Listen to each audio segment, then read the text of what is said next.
Hindi pa guilty si Pastor Apollo Kibuloy dahil ang inilabas na waran ay galing lamang sa Senado dahil sa pagkaka-cite in contempt nito dahil sa hindi nga ito nagpapakita. Handa na raw ang kanyang kulungan at sinisigurado ang kanyang seguridad. Nag-volunteer pa nga si Senator Bato na kung gusto ni Pastor ay siya na lamang kanyang magiging escort sa warrant of arrest na inisyu kamakailan para kay Kibuloy ay nakalagay na dapat mahuli na ito within 24 hours. Samantala, binatikos naman si Senate President Zubiri dahil sa kanyang mga aksyon.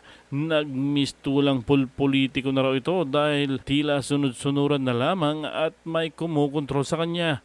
Hindi raw karapat-dapat pang manalo kung tatakbo man ulit ito sa pwesto. Kung matatandaan ay papalitan dapat ito bilang Senate President. Subalit matapos ang working travel ni Zubiri kasama si Romualdez at PBBM sa Australia ay naudlot ito. Kaya naman siya pa rin ang SP sa Senado. BBM News.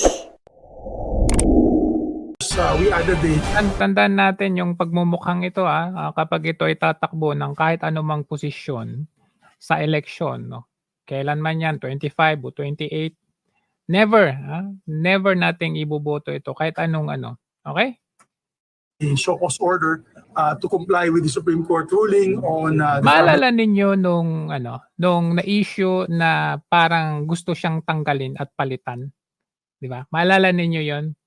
Pagkatapos nun, sinama siya sa, if I remember it vividly, nung Australia.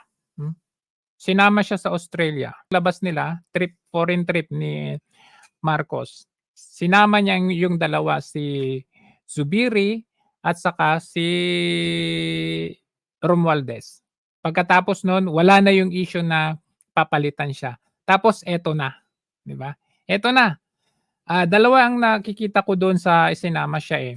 Una is yung pipirmahan yung contempt ni Kibuloy. Kasi syempre kasama sa ano nila yan eh, sa plano nila yan eh. Pipirmahan yung aresto ni Kibuloy and then continuation ng Chacha. Tuloy natin. many cases. So I requested the chair. Parang yung nangyari kay Bato na nung una sabi niya relax siya kasi hindi raw siya hindi matutuloy yung ICC. Tapos biglang pinapasok yung ICC. Kailangan daw i-review.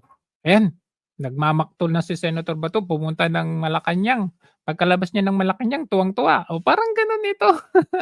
First, we tried our best, even back channeling, to ask Pastor Kibuloy to attend the best possible way we can through other intermediaries, pero ayaw talaga niya pumunta dito. So we have no other choice but to issue the... Hindi ka ba nakakaintindi? Pwede naman Zoom eh. Ba't ang kukulit mo? Ang kukulit ninyo. So, as far as we're concerned, we complied with the due process. Wow. Ginawa po namin lahat. Ayaw talaga They pumunta dito. complied with due process pero ayaw niyong pakinggan. Even yung pagsagot sa show cause order, hindi niyo tinanggap yung mga rason ni Pastor Kibuloy. In danger nga yung kanyang buhay, ang kukulit ninyo. Ito ni Pastor Kibuloy. So, again, with due respect, my signature is ministerial on that part to release Ministerial. the Sabihin mo kinausap ka, sinama ka dun sa foreign trip, arrest order. pagbalik mo na ng Pilipinas, okay ka na. The arrest order Tuloy ang Chacha, pirma ang arrest. talagang magagawa na nakaraan ng March. Well, the best is kung mag-comply lang po sila, pumunta sa dito, we'll ensure him that It sounds like Teves. Pumunta pa, pakita ka, umuwi ka. we'll ensure him that it will be fair, that we can, of course, denial sa kanya ng DOJ. Ang masasabi ko lang po, at Pero yun ninyo, naka-file na sa DOJ, tapos i-hearing pa ninyo dyan. kahapon sa caucus, pinag-usapan namin ito, kung pumunta sa dito, we will give him the respect due any citizen of the country at we'll respect also his rights as a invited person. Sir, ano lang? Ay, sige, sir. VP Sara nga, binastos ni Risa Ontiveros, di ba? Si Kibuloy pa kaya? What happened? Ang ginawa nyo kay Senyor Aguila? Hindi nyo tanggapin yung kanyang Although iba si Senyor Aguila, pero anong ginawa ninyo? Anong ginawa ni Risa? Kulong. Kibuloy resist arrest. Ay, hindi ko na alam yun. Yes. Sir, So procedure. hindi mo alam kung magre-resist si Kibuloy. So ibig sabihin hindi kayo prepared doon sa sinasabi niyong security. Paano pag mag-resist? Yung mag-resist pa nga lang hindi niyo alam eh. Ah, Senate President ka pa man din, hindi mo alam kung anong gagawin pag mag-resist si Pastor Kibuloy? So yung pa kaya magbigay ng security sa kanya, hello? I wouldn't want to comment. Sir, procedure. I don't want to comment. Kasi baka may plano nga talaga. Just in case mga custody mo siya. Yes, of course. We will always keep him protected. And I would suggest Hindi ako naniniwala dyan.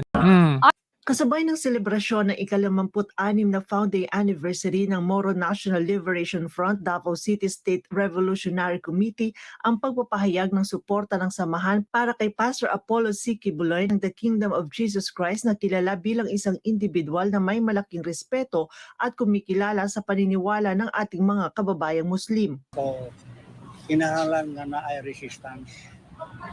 Because during Marcos ha, Senior, naimugso ang Moro National Liberation. So, every year, nag-celebrate me. Moro National Liberation Front is Sa naganap na pagtitipon, inihayag ni Attorney Emmanuel Fontanilla na bilang abogado, hindi nila nakikita ng anumang bahid ng katotohanan ang mga ibinabato kay Pastor Apollo C. Kibuloy. what we are not happy of is what the government treating Pastor Kibuloy. Because every person naman sa society has the right to due process naman eh. Now, I am wondering, like other senators, no, being a lawyer, I'm wondering ano bang batas ang gusto ni Hontiveros. Ano nga ba? We cannot see anything that we can still improve with our laws on those things that the allegedly accuse Pastor Kibuloy. Wala kami makikita eh. As a lawyer, wala akong makikita. No? In fact, many senators are also in the same observation. At yung mga complainant naman is their cases were already dismissed eh. Kaya lang, sabi nga namin, itong ginagawa ni Senator Hontiveros is not actually an aid of legislation. Kaya nga eh. It is an aid of humiliating or humiliation Exactly. addressed to Pastor Kibuloy. Napakasakit po yan. At we cannot understand, no? Why use the Senate in order to persecute somebody? Exactly. Why don't you just go to court? Kung hihingi ng tulong sa akin yung Saldian Arms, sir, kaibigan mo man si Pastor Kibuloy. Alam namin, sir, andyan siya. Para walang gulo, sir. Baka pwedeng samahan mo kami, sir, at ikaw humarap Natatakot sila kay Pastor Kibuloy. doon para walang putukan na mangyari. I'm willing to do that. Grabe naman putukan. Ganun na ba talaga ang tingin ninyo sa tao? Talagang prior to the arrest pa talaga or prior to even lahat prior to this.